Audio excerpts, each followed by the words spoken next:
उदयपुर में कन्हैया लाल जी की हत्या के बाद अब ये मामला अब बिहार शिफ्ट हो चुका है।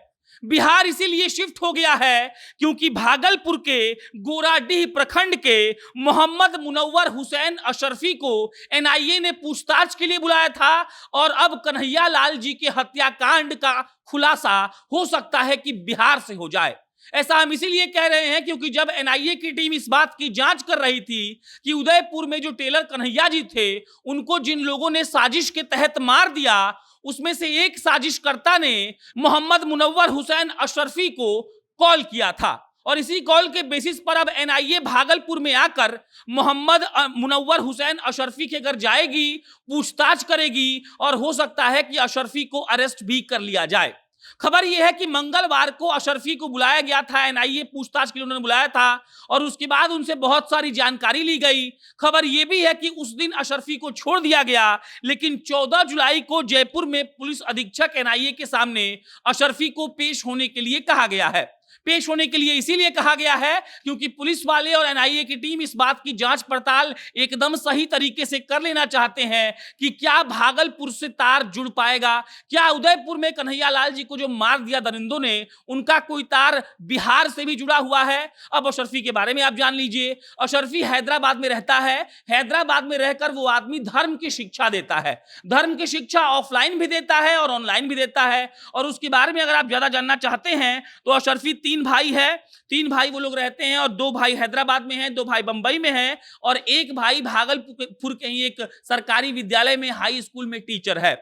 अशरफी को जब एनआईए ने पूछताछ के लिए बुलाया तो ये खबरें चलने लगी कि क्या उदयपुर का घटना का कोई तार बिहार से भी जुड़ा हुआ है। बिहार के भागलपुर का गोराडीह प्रखंड और वहां का रहने वाला अशरफी अब एनआईए के घेरे में है और खबरें ये चल रही हैं कि एनआईए अब बिहार आएगी, बिहार के भागलपुर में आएंगे वो लोग और उसके घर की तलाशी भी ली जाएगी।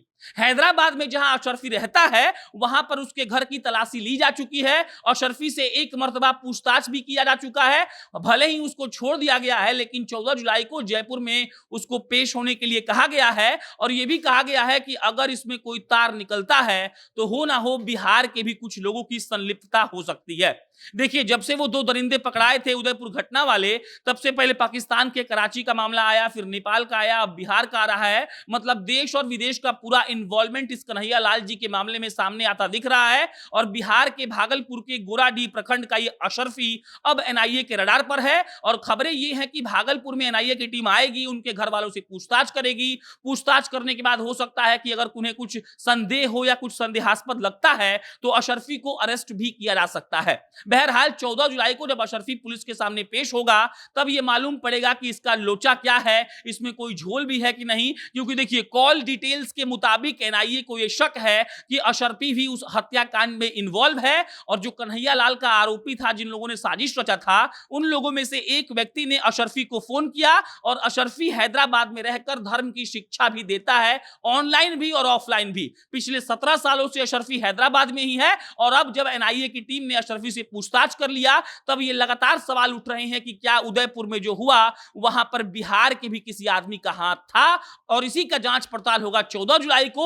जब 14 जुलाई को जयपुर में अशरफी पेश होगा और जब वो पुलिस वाले उनसे सवाल पूछेंगे और अशरफी इस बात का जवाब देगा कि क्या उसकी संलिप्तता इसमें है और अगर संलिप्तता पाई जाती है तो बिल्कुल बड़ी कार्रवाई सामने आ सकती है। बिहार के भागलपुर एनआईए की टीम भी आएगी, उसके घर की तलाशी ली जाएगी, पूछताछ होगी। बहरहाल अशरफी के घर वालों का कहना यह है कि वो धर्म का शिक्षा देता है। वो लोग 5 भाई हैं, जिसमें 2 हैदराबाद रहते हैं, 2 बंबई रहते हैं और एक आदमी भागलपुर के किसी सरकारी विद्यालय में टीचर हैं। लेकिन अशरफी का जो कॉल डिटेल्स है, जब उसको निकाला गया तो यह मालूम पड़ा कि अशरफी को कॉल आया था और अगर यह बात सच साबित होती है तो कहीं ना कहीं बिहार से भी उदयपुर मामले का तार जुड़ सकता है।